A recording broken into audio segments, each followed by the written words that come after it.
Comment 28 guerriers croates ont-ils pu tenir une forteresse contre 7000 soldats ottomans pendant une semaine entière? Imaginez ceci. Une force si inférieure en nombre que chaque défenseur faisait face à 250 soldats ennemis. Ce n'est pas une bataille. C'est une impossibilité mathématique. Une mission suicide qui, selon toute logique, aurait dû se terminer par un massacre en quelques heures. Pourtant, au cours de l'été étouffant de 1565, dans les marches rocheuses entre l'Europe chrétienne et l'Empire ottoman en expansion, une minuscule garnison de gardes-frontières croates a fait exactement cela. Ils ont affronté une armée qui avait conquis Constantinople. Cette armée avait transformé la Méditerranée en un lac ottoman. Elle avait poussé au cœur de la Hongrie et menaçait Vienne elle-même. Les assaillants avaient apporté de l'artillerie de siège et des corps d'élite de janissaires. Ils avaient aussi la confiance d'un empire qui semblait destiné à engloutir toute l'Europe. Les défenseurs avaient des murs de pierre, des provisions qui diminuaient, et quelque chose sur quoi les Ottomans n'avaient pas compté. C'était une volonté inébranlable forgée par des générations de guerres frontalières. Quels secrets ces hommes possédaient-ils pour défier tous les principes militaires de leur époque? La réponse réside dans une combinaison d'innovations désespérées, d'une connaissance intime de leur terrain et d'une brillance tactique qui résonnerait dans les académies militaires pendant des siècles. Pour comprendre les chances impossibles auxquelles ces défenseurs croates faisaient face, il faut saisir la terreur que représentait l'Empire ottoman en 1565. Ce n'était pas seulement un autre royaume qui étendait ses frontières. C'était un mastodonte militaire qui avait été imparable pendant plus de 2 siècles. Lorsque le sultan Soliman le Magnifique a pris le pouvoir en 1520, il a hérité d'un empire s'étendant déjà du golfe Persique aux Balkans. Mais cela ne suffisait pas.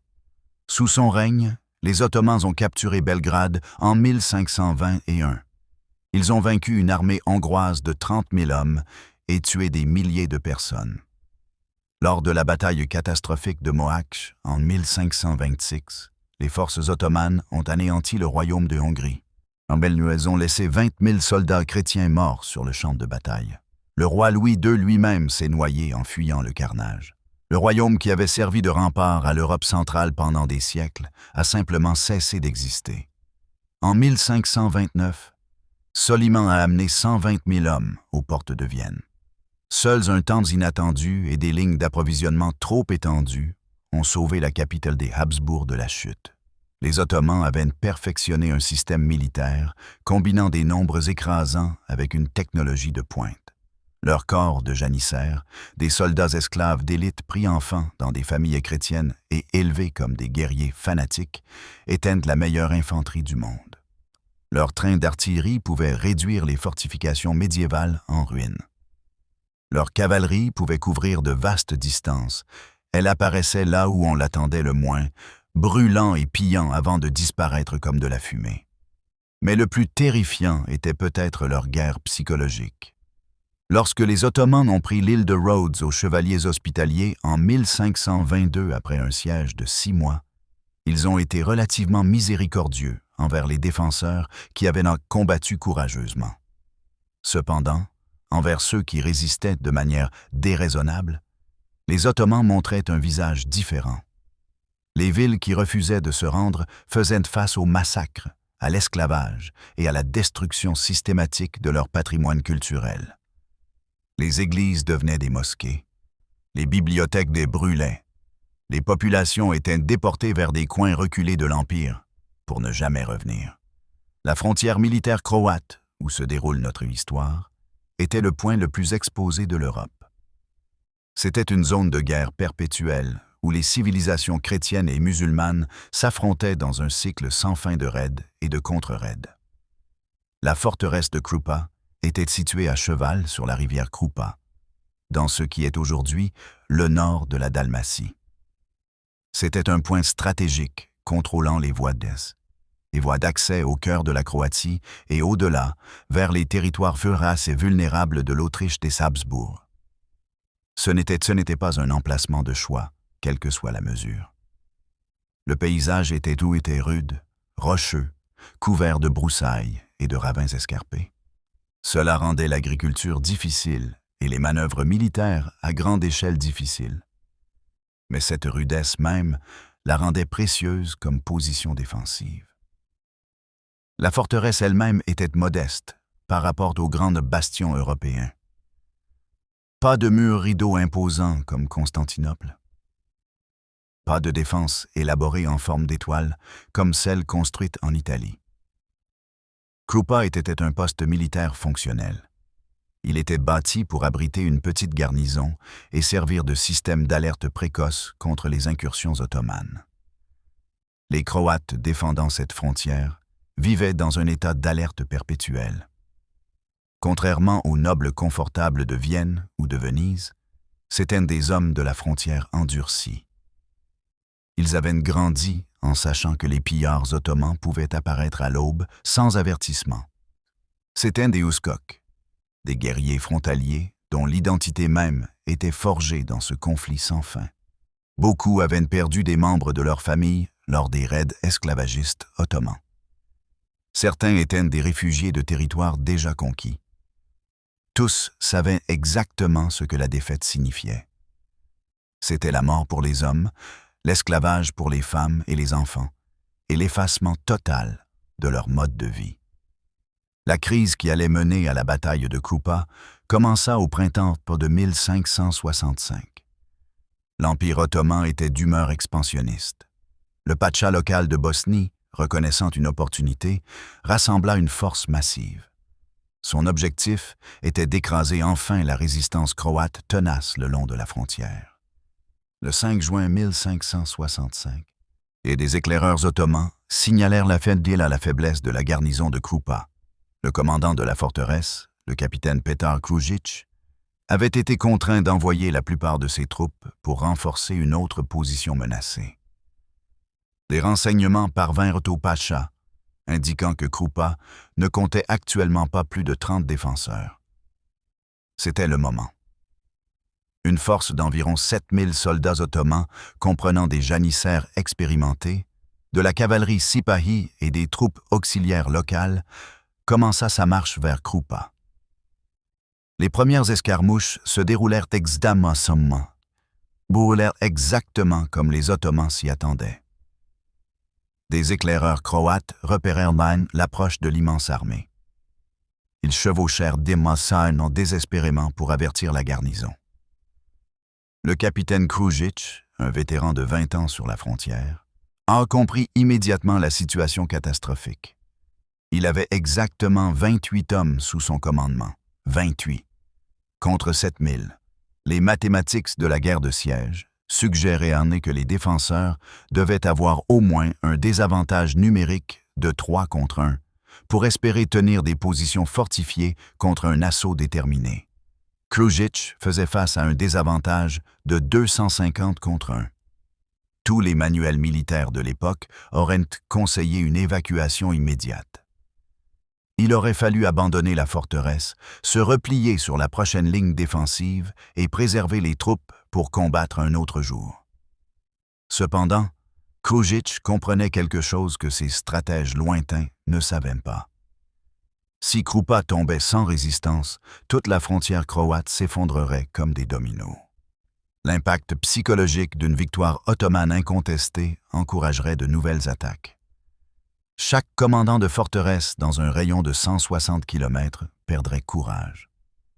Le capitaine Petar Krujic n'était pas un homme porté sur les grands gestes ou les discours fleuris. Il était plutôt le produit de l'école brutale de la guerre de la frontière militaire.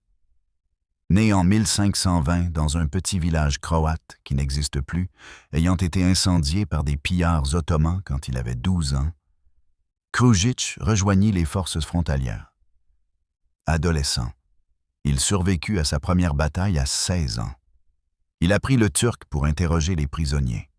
À la trentaine, il avait participé à plus de 40 engagements, aussi bien des raids offensifs en territoire ottoman que des défenses désespérées de positions croates. Il était connu de ces hommes pour 2 qualités. C'était une capacité presque surnaturelle à lire le terrain et à prédire les mouvements ennemis. C'était aussi un refus absolu d'accepter la défaite, même lorsque la logique l'exigeait. Son style de leadership était direct et égalitaire.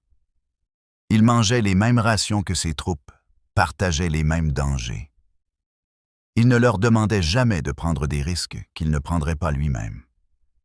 Lorsqu'il réunit ses 28 hommes dans la cour de Krupa et leur dit qu'il tiendrait la forteresse, personne ne suggéra la retraite. Il le connaissait, lui faisait une confiance. Et peut-être plus important encore, il partageait de sa compréhension que certaines choses importaient plus que la survie. Ce que Krujic et ses hommes firent à Patomivua la semaine suivante viola tous les principes de la guerre conventionnelle. C'est précisément pour cette raison que cela fonctionna. Ils commencèrent par transformer Krupa en un piège mortel. Il était spécifiquement conçu pour les tactiques d'assaut ottomanes qu'ils savaient imminentes. La garnison avait stocké de la poudre et des munitions supplémentaires, anticipant des problèmes. Mais ce n'était pas suffisant pour un siège d'une semaine contre des milliers de soldats. Alors ils improvisèrent. Les forteresses médiévales avaient souvent des chaudrons d'huile à verser sur les assaillants. Cependant, les défenseurs de Krupa allèrent bien plus loin. Ils préparèrent des récipients de chaux vive mélangés à de l'eau. Cela exploserait en un jet caustique brûlant exposé à la chaleur. Ils fabriquèrent des engins incendiaires rudimentaires avec du tissu imbibé de poids et de soufre. Ils démontèrent même des structures intérieures en bois pour créer des obstacles et des positions de tir. Krujic avait appris en étudiant les grandes défenses de siège de l'histoire. Lorsque les chevaliers de Malte avaient récemment repoussé un siège ottoman massif au fort Saint-Angelo, ils avaient survécu grâce à de multiples couches défensives. Ils avaient forcé les assaillants sans à se battre pour chaque centimètre. Lorsque les Autrichiens avaient défendu Vienne en 1529, ils avaient utilisé de l'artillerie positionnée pour un tir en enfilade, qui pouvait balayer des sections entières de murs. Krujic ne pouvait pas égaler ses ressources, mais il pouvait adapter les principes. Il positionna ses quelques arquebuses, des armes à feu à mèche ancienne et dévastatrices à courte portée, à des points d'étranglement. Les assaillants seraient alors forcés de se regrouper. Il créa des zones de mort où un seul défenseur pouvait engager plusieurs ennemis. Plus crucial encore, il planifia une guerre psychologique. Les Ottomans s'attendaient soit à une reddition rapide, soit à une résistance brève et futile. Krujic avait l'intention de leur faire payer si cher chaque assaut que leur commandant se demanderait si cette forteresse insignifiante valait les pertes. Les premiers affrontements commencèrent le 8 juin 1565. La cavalerie ottomane sonda les défenses extérieures de la forteresse. Krujic avait posté des tireurs d'élite dans des positions qui leur donnaient des champs de tir dégagés, tout en restant largement protégés. Le premier cavalier ottoman à s'approcher à portée d'arquebuse reçut une balle dans la poitrine et tomba de son cheval. La deuxième vague d'attaque, plus prudente, tenta de contourner et de trouver des points faibles. Les défenseurs croates firent preuve d'une précision déconcertante. Ils abattirent trois soldats ottomans supplémentaires avant que la cavalerie ne se retire. Ce n'étaient pas des victoires décisives, juste des piqûres. Mais elles établirent une dynamique psychologique cruciale. Les Croates pouvaient blesser les Ottomans. La deuxième attaque de sondage eut lieu le lendemain, 9 juin. Les janissaires tentèrent un assaut direct sur la porte principale. C'était une menace plus sérieuse. Les janissaires étaient des soldats professionnels, disciplinés et sans peur. Ils étaient armés de mousquets et de sabres. Ils étaient entraînés à maintenir leur formation sous le feu. Environ 200 d'entre eux avancèrent en bon ordre, maintenant leurs boucliers au-dessus de leur tête contre les projectiles. Lorsqu'ils atteignirent la porte, ils la trouvèrent renforcée de madriers massifs. Ils commencèrent à travailler avec des haches et un petit bélier. Ce fut le premier vrai test de Krujic. Il attendit que les janissaires soient pleinement engagés, regroupés autour de la porte, concentrés sur leur travail. Puis ses défenseurs ouvrirent le feu sous plusieurs angles. Les balles d'arquebuse déchirèrent les sous-marins et les troupes ottomanes densément regroupées. Des rochers et des récipients de chaux vives pleuvirent d'en haut. Les janissaires se dispersèrent et se retirèrent, laissant peut-être 15 morts ou blessés. Pour les Ottomans, ce fut un revers mineur, à 15 victimes parmi des milliers. Pour les Croates, c'était la preuve que leur stratégie pouvait fonctionner. L'assaut ottoman principal débuta véritablement le 10 juin. C'est alors que la bataille se transforma d'une simple escarmouche en un siège épique. Le commandant ottoman, Malkok Beg, vétéran de campagne en Hongrie et en Persée, était réputé pour sa brutalité et son efficacité. Il déploya ses forces avec une compétence professionnelle. Il disposait d'environ 7000 soldats.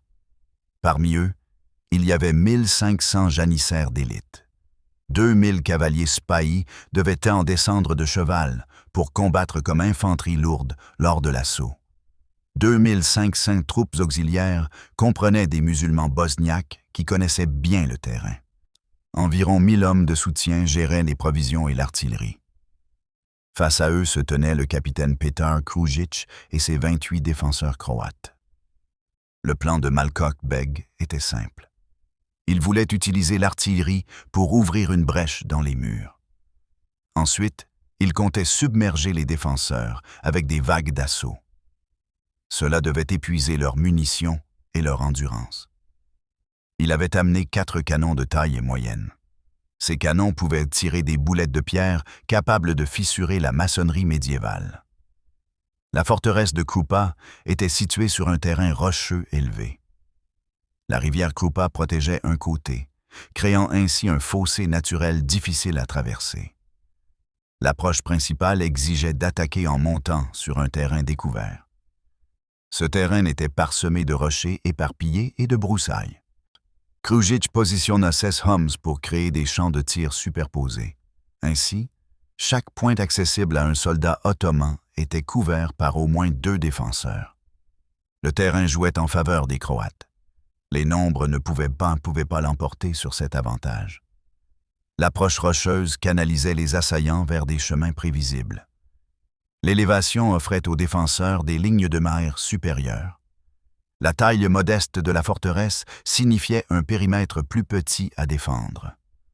L'artillerie ottomane ouvrit le feu à l'aube du 10 juin. Le tonnerre des canons résonna à travers le paysage. Les boulettes de pierre s'écrasèrent contre les murs de Krupa, projetant des éclats de maçonnerie. Mais là, les Ottomans rencontrèrent leur premier problème majeur. Les murs de la forteresse, bien que ni particulièrement épais ni hauts, s'étaient construits directement sur le sommet rocheux de la colline. Cela les rendait incroyablement difficiles à percer. Les boulettes de pierre frappaient et fissuraient la surface. Cependant, le substrat rocheux sous-jacent absorbait l'impact. Après 4 heures de bombardement, qui consommèrent une précieuse poudre à canon, l'artillerie de Malkok Beg n'avait créé que des dégâts mineurs. Rien n'approchait d'une brèche praticable. Frustré, il ordonna le premier assaut d'infanterie de masse à midi. Pouvez-vous imaginer le spectacle?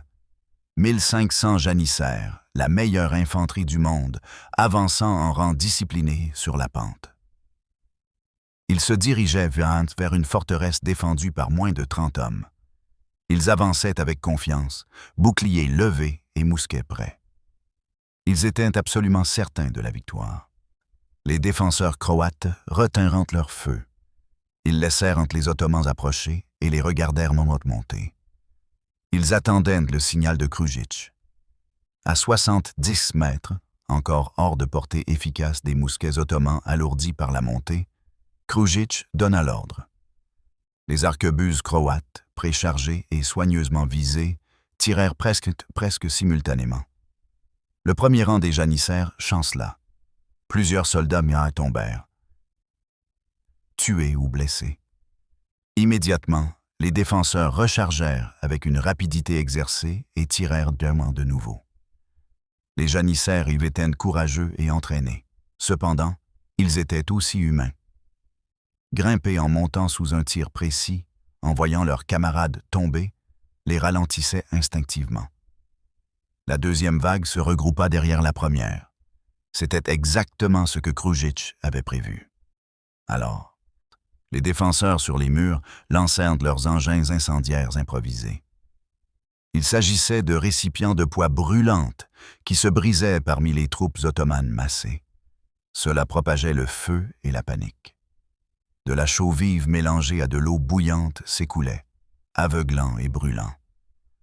Pendant 10 terribles minutes, les janissaires endurèrent un enfer. Finalement, leurs officiers ordonnèrent la retraite. La retraite. Ils se retirèrent en bon ordre. Cependant, ils laissèrent derrière eux environ 40 morts et peut-être 60 blessés. Les Croates n'avaient subi aucune perte. Malkoch Beg n'arrivait pas à y croire. 40 de ses troupes d'élite étaient mortes et 60 autres étaient hors de combat. Les murs de la forteresse n'étaient même pas endommagés. Il tenta de nouveau l'après-midi. Cette fois, il envoya la cavalerie Spahis, mais démontée, pour attaquer sous un angle différent. Il espérait diviser l'attention des défenseurs. Les Croates se contentèrent de changer de position. La forteresse était suffisamment petite pour qu'ils puissent défendre tout point menacé. Cet assaut coûta aux Ottomans 30 pertes supplémentaires. Au coucher du soleil du premier jour, Malkoch Beg avait perdu plus de 100 hommes. C'était plus de 3 fois la totalité de la garnison défenderesse. Il n'avait pas conquis une seule pierre de la forteresse. Cette nuit-là, il tint un conseil avec ses officiers. Certains suggérèrent de contourner Krupa. Il fallait laisser une force de contention et pousser plus loin en territoire croate. Mais la fierté de Malkoch Beg ne le permettait pas. Il avait amené 7000 soldats pour écraser 28 défenseurs. Reculer maintenant serait humiliant. Cela saperait le prestige ottoman le long de toute la frontière. Il prendrait Krupa, même si cela lui coûtait 1000 hommes. Il était loin de se douter à quel point il approcherait de ce nombre. Le siège s'installa dans un schéma brutal au cours des 3 jours suivants.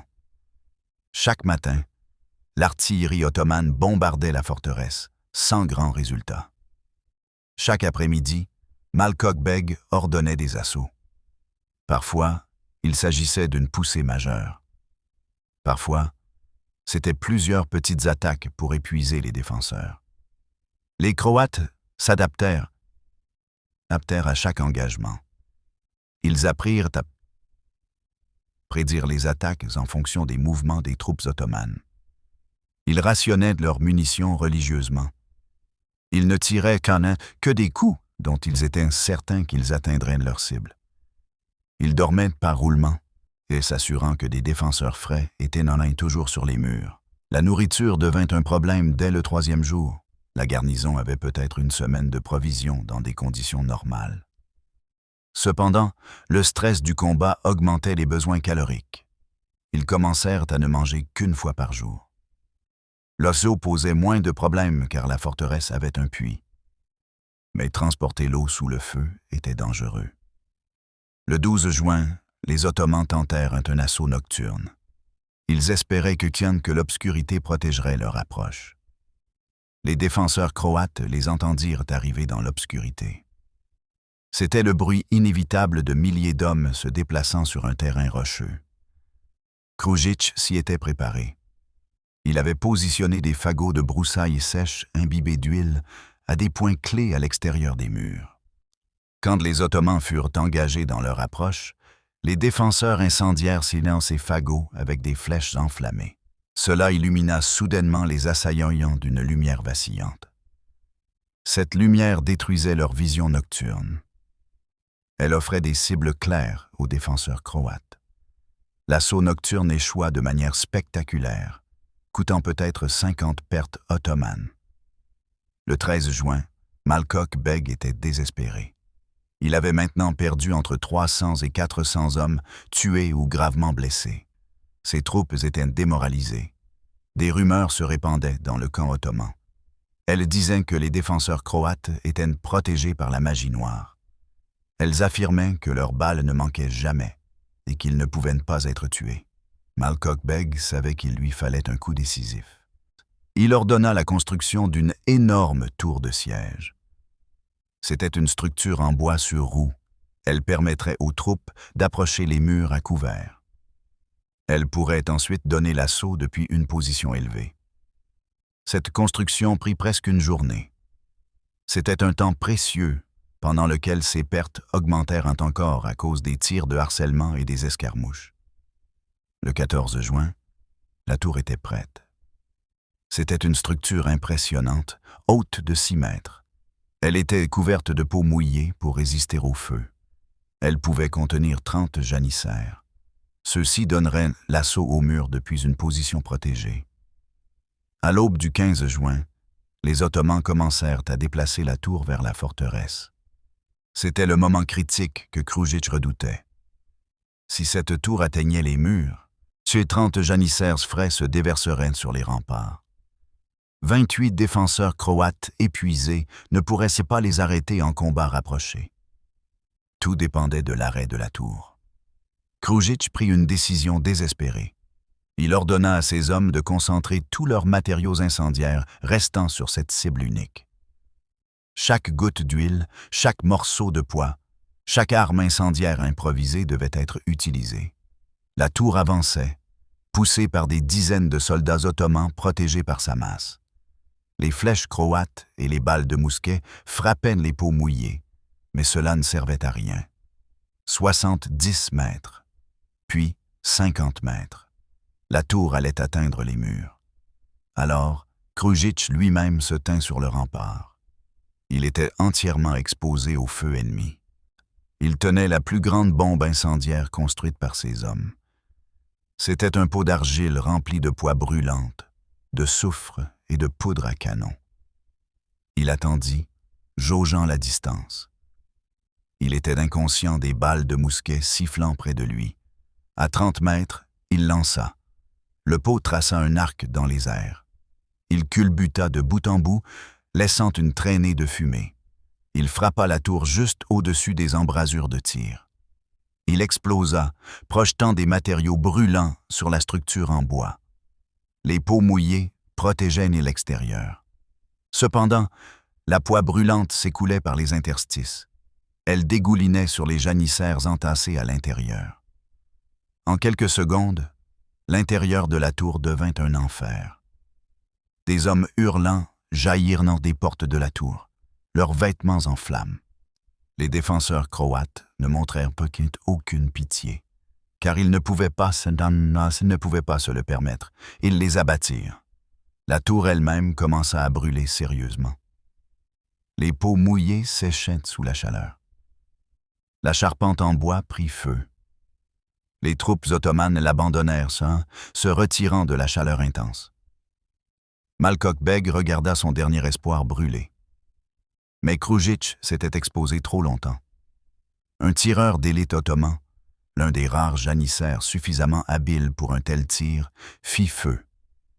La balle frappa Krujic à l'épaule. Elle le fit pivoter. Il tomba du rempart dans la cour de la forteresse. Ses hommes se précipitèrent vers lui, certains que leur chef était mort. Mais Krujic se redressa, le sang coulant de la blessure. La balle avait frappé les muscles et les os, mais avait manqué tout organe vital. Il refusa tout traitement au-delà d'un pansement de base. Il retourna au mur. Ce moment, cette image de leur commandant blessé, saignant et toujours défiant, cristallisa quelque chose chez les défenseurs croates. Ils avaient tenu pendant 6 jours. Ils pouvaient tenir pour toujours. Le siège se termina effectivement ce jour-là, le 15 juin 1565. Cependant, le retrait ottoman formel ne commença que le lendemain matin. Les forces de Malkoch Beg avaient subi des pertes catastrophiques. Une analyse historique moderne, basée sur des documents ottomans conservés dans les archives d'Istanbul, suggère que les forces ottomanes perdirent entre 800 et 1200 hommes tués. Environ 500 autres furent gravement blessés. C'est jusqu'à un quart de son armée entière détruite. Tout cela pour tenter de prendre une forteresse défendue par 28 hommes. Les Croates avaient subi des pertes remarquablement légères, compte tenu des chances. Le capitaine Krujic fut blessé. 3 défenseurs furent tués par des tirs de mousquet. 5 autres furent blessés mais restèrent capables de combattre. Les chiffres défiaient de la croyance. Chaque défenseur croate avait, en moyenne, causé environ 40 pertes ottomanes. Quand la nouvelle du siège atteignit Vienne et Venise, beaucoup pensèrent que les rapports étaient exagérés, une propagande impossible. Mais, à mesure que d'autres sources confirmèrent les détails, la bataille de Krupa entra dans la légende militaire. L'Empire ottoman, malgré ce revers, n'abandonna pas ses ambitions dans la région. Au cours des 3 années suivantes, bien qu'ils menèrent plusieurs raids plus petits, ils tentèrent de reprendre Krupa 2 fois de plus. En 1567, une force d'environ 3000 Ottomans assiégea la forteresse. Celle-ci était maintenant renforcée par une garnison de 200 soldats croates et autrichiens. Cette fois, le siège ne dura que 2 jours avant que les Ottomans ne se retirent. Ils avaient perdu peut-être 150 hommes. L'impact psychologique de la bataille originale persista. Les commandants ottomans se méfiaient des défenses des forteresses croates d'une manière qu'ils n'avaient jamais faite auparavant. Les vastes conséquences de Krupa se firent sentir dans la région pendant des décennies. La bataille prouva que l'expansion ottomane n'était pas inévitable. Elle démontra que des forces relativement petites pouvaient vaincre des ennemis numériquement supérieurs.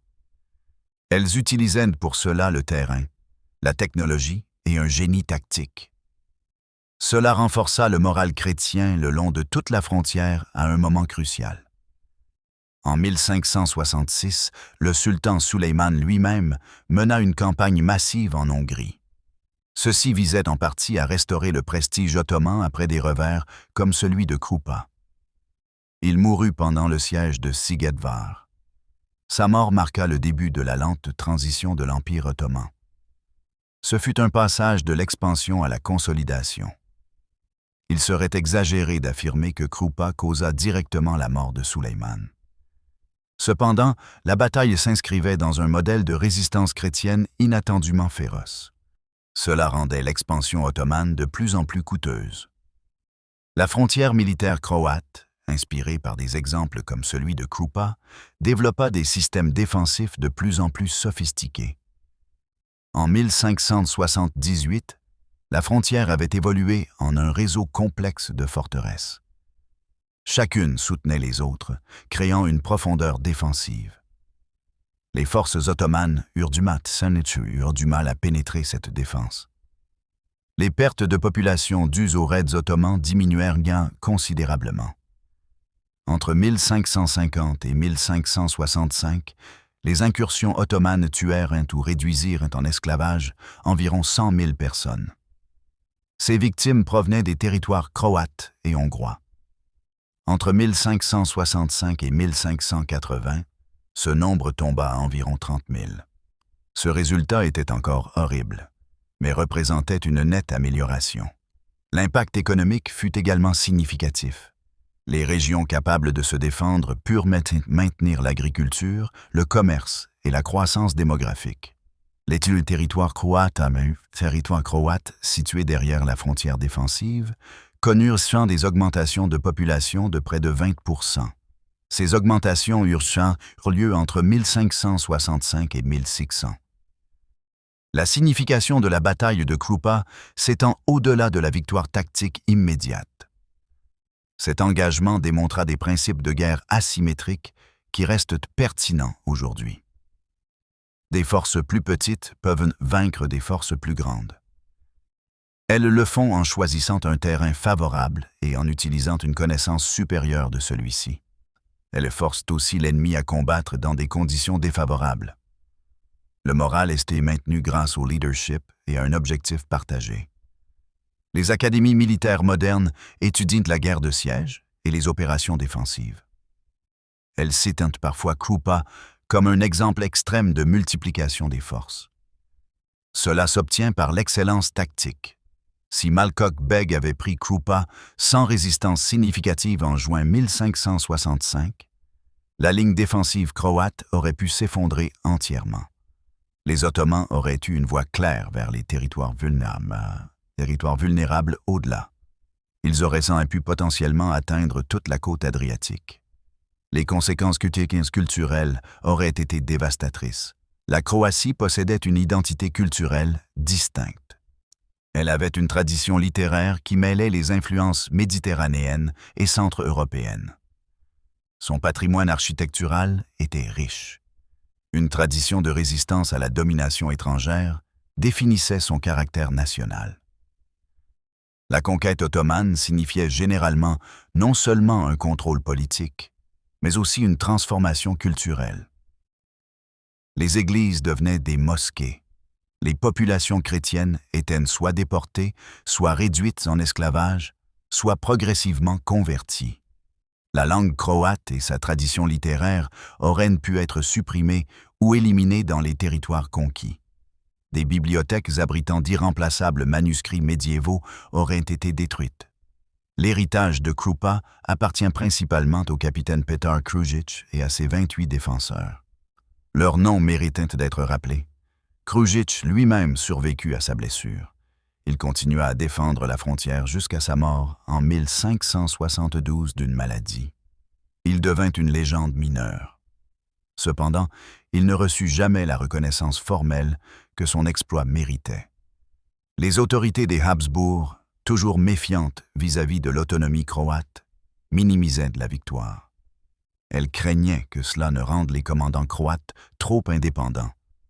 Mais parmi les guerriers de la frontière eux-mêmes, le nom de Krujic resta synonyme de victoire impossible et de volonté inébranlable. La bataille de Krupa nous rappelle que les résultats historiques ne sont pas prédéterminés uniquement par les chiffres ou les ressources. Le courage humain, l'innovation tactique et la volonté de tenir face à des chances impossibles peuvent changer l'histoire. 28 hommes choisirent de défendre un tas de pierres sur une colline rocheuse. En agissant ainsi, ils défendirent une civilisation. Merci beaucoup d'avoir regardé cette analyse approfondie de l'une des plus incroyables défenses de l'histoire.